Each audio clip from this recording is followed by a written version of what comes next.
Olá, pessoal! Sejam todos bem-vindos a mais uma aula de Física.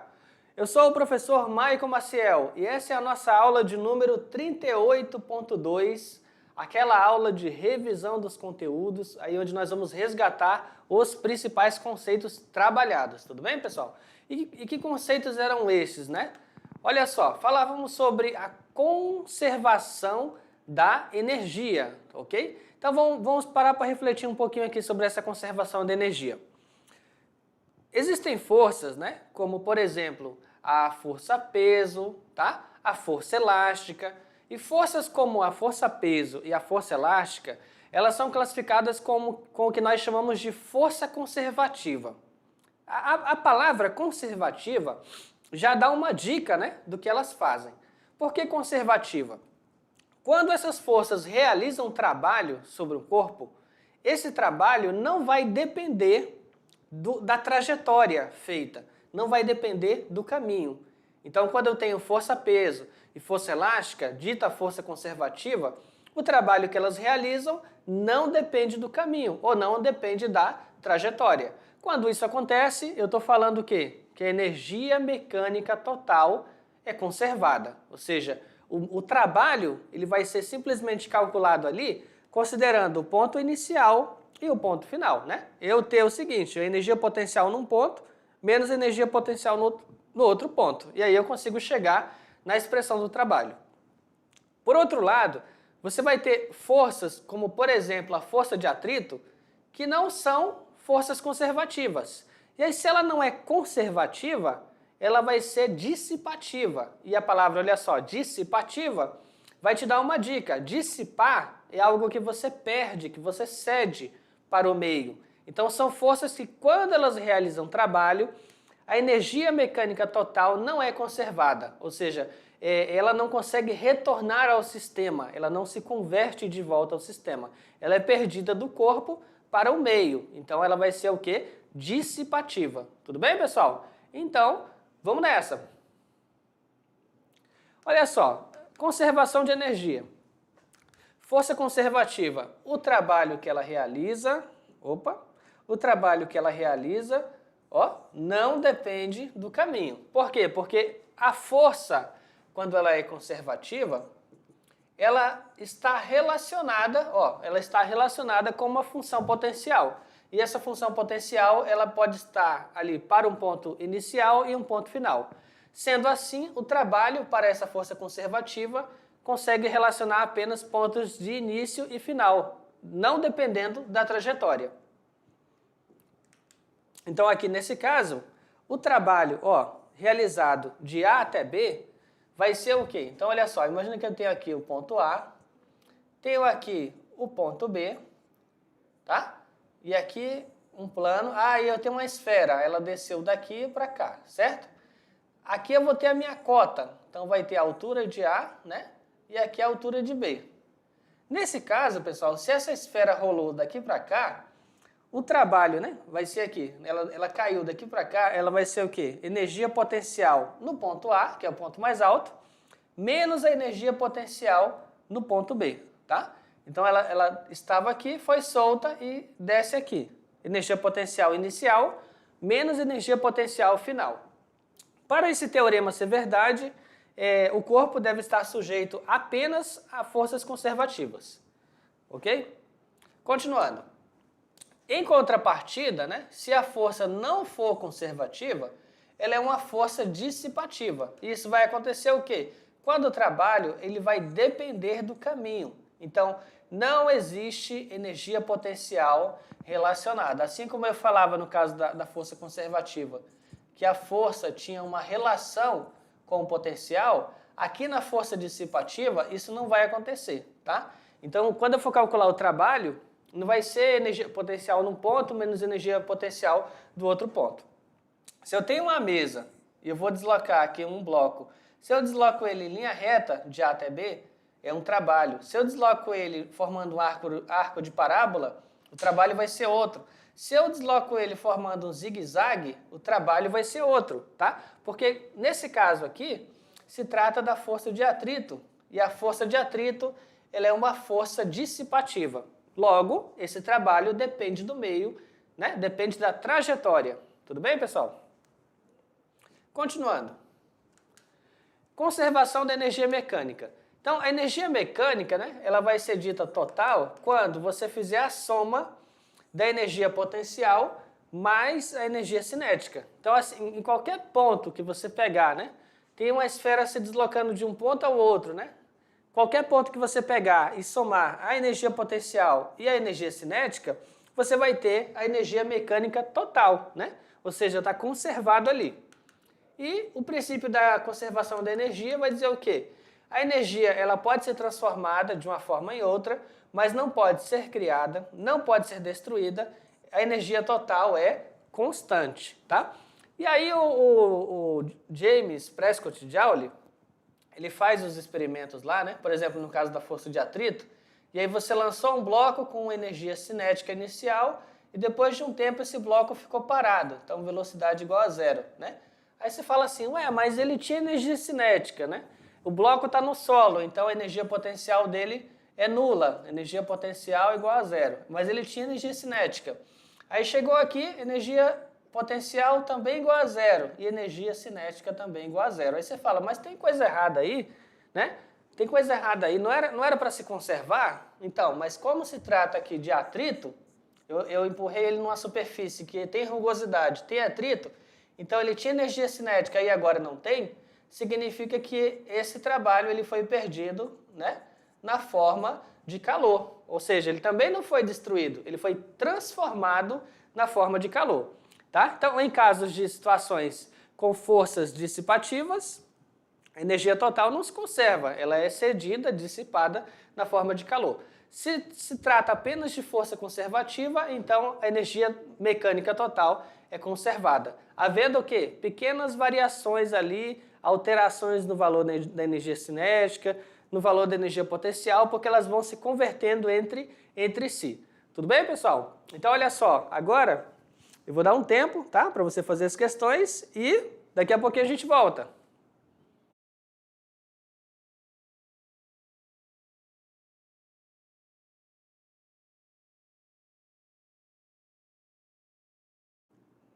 Opa, acabou o tempo, pessoal. Então, olha só, espero que você tenha tentado fazer as questões. Se tentou, né, espero que tenha acertado. E agora, para saber se acertou, vamos fazer a correção das questões aí no passo a passo. Vamos lá, pessoal. Primeira questão. Questão 1.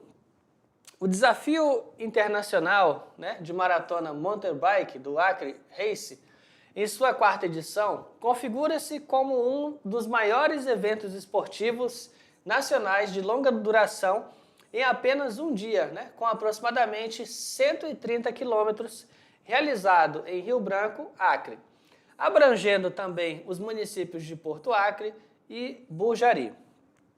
Por terrenos diversos, a emoção está garantida, né, passando por estradas de chão, trilhas, florestas e incontáveis ladeiras, proporcionando uma experiência única de superação e persistência, ultrapassando facilmente 6 horas sobre a bike. Então está aí o desafio internacional de maratona. Vamos supor que em um determinado trecho do percurso, né, chamado Desafio MTB, 44 quilômetros, a professora Daisy realizará a partir do repouso, a descida de uma ladeira. Então ela está no repouso e ela vai descer uma ladeira, sendo a altura do desnível igual a 62 metros em relação ao solo.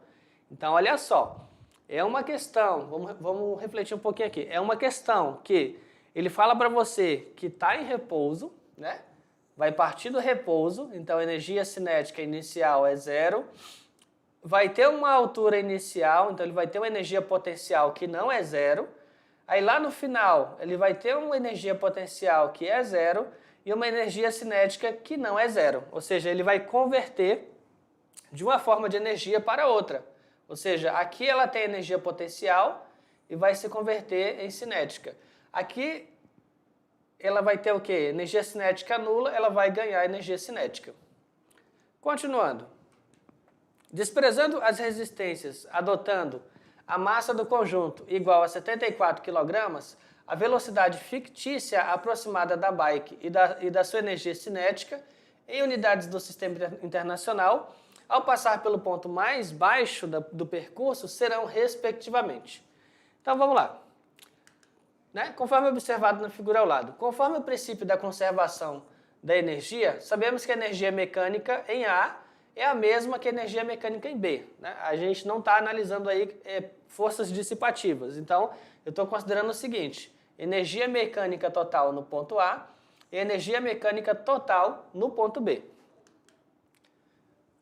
Tomando o ponto A como nível zero, né, de referência a partir das alturas, a energia mecânica em A, onde a energia cinética é zero, será apenas energia potencial gravitacional, tá? Então, aqui ó, energia mecânica em A, energia potencial gravitacional. Então, olha só, aqui, aí desceu, tem um ponto, outro ponto, aqui é a minha referência, então aqui vai ter apenas a altura, energia potencial gravitacional, tá? E a energia cinética é quanto? Energia cinética é nula. Continuando. Logo, em B, a energia potencial gravitacional é zero. Então teremos o quê? Apenas energia cinética. Então a energia mecânica em B vai se limitar à energia cinética, tá? Então significa o quê? No início vai ter apenas energia potencial gravitacional e no final vai ter apenas energia cinética. Então, como, né, a energia se conserva, a energia mecânica total em A é a energia mecânica total em B. No ponto A, né, seria o quê? Energia cinética em A mais energia potencial em A igual energia cinética em B mais energia potencial em B. Analisando que você tem nesse ponto aqui, né, velocidade zero. Então, energia cinética em A, ok. E no ponto A tem altura, não é zero. Em B vai ter energia cinética e em B está no solo, então é nulo. Então, num ponto ele vai ter apenas energia cinética, no outro apenas energia potencial gravitacional. Continuando. Então fica assim. Você vai ter aqui, né, 1/2, né, da massa vezes a velocidade ao quadrado, ou seja, essa aqui é exatamente a expressão da energia cinética. No outro lado você vai ter energia potencial gravitacional. Então, massa vezes gravidade vezes altura. A massa é a mesma dos dois lados e essa massa está multiplicando, tá? Então eu posso cortar. Pode cortar, pode cancelar, ok? A ideia é a mesma, né? Você vai dividir os dois lados pela massa, então ela vai sumir. Então vai ficar 1/2 da velocidade ao quadrado igual a gravidade vezes a altura, tá? Como a intenção é descobrir a velocidade, então esse 2 que está dividindo aqui, ó, eu vou passar multiplicando, então vai ficar velocidade ao quadrado é igual a 2 vezes a gravidade vezes a altura. Aqui substituindo aqui, ó, 2, gravidade aproximadamente 10 metros por segundo ao quadrado e a altura 62. Ok? Multiplicou, você vai ter o quê? 1240. Aí agora, para assumir esse expoente 2 aqui, vai aparecer a raiz quadrada. Então você vai ter raiz quadrada de 1240, tá? Que vai ser aproximadamente ali 35,2 metros por segundo ao quadrado. Já a energia cinética, olha só, vai ser o quê? 1/2 da velocidade vezes a massa ao quadrado.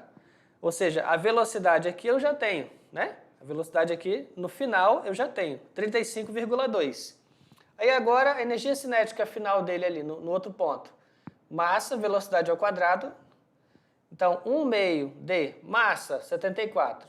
Velocidade, aqui foi aproximado para 35 ao quadrado, né? Então, você vai ter 74 dividido para 2, 37, vezes 35 ao quadrado. 35 ao quadrado é 35 vezes 35, aí você vai ter 1225. Multiplicou isso por 37, você vai obter 45.325 joules, tá? Escrevendo isso em notação científica, você vai ter 1, 2, 3, 4. Então, aproximadamente 4,5 vezes 10 elevado à quarta potência de joules, ok? Então, tá aí a questão, 35,2 e 4,5 vezes 10 à quarta. Que aí você pode aproximar para 36 metros por segundo e 4,5 vezes 10 a quarta do Joule. Questão 2, questão Enem. Observe a situação descrita na tirinha abaixo.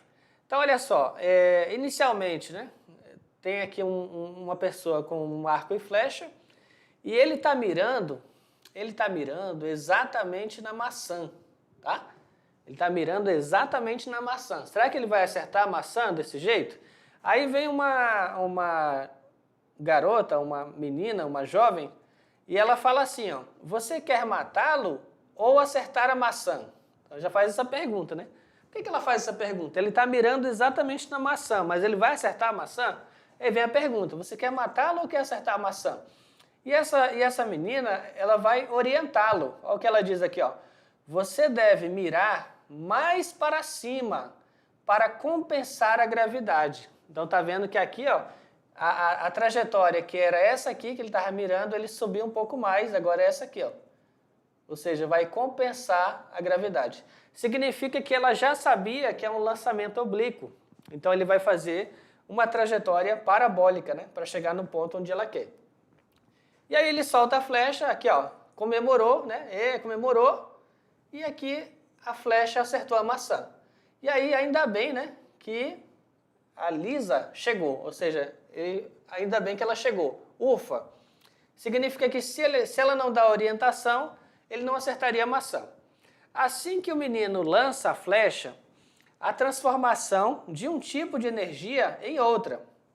A transformação, nesse caso, vai ser de qual tipo? Então, para refletir um pouquinho, né? Inicialmente, ele vai tensionar o arco, né? Vai tensionar o arco aqui, então vai ter algum tipo de energia relacionada a isso, e após soltar, essa flecha sai com velocidade, então vai ser um outro tipo de energia relacionado a isso.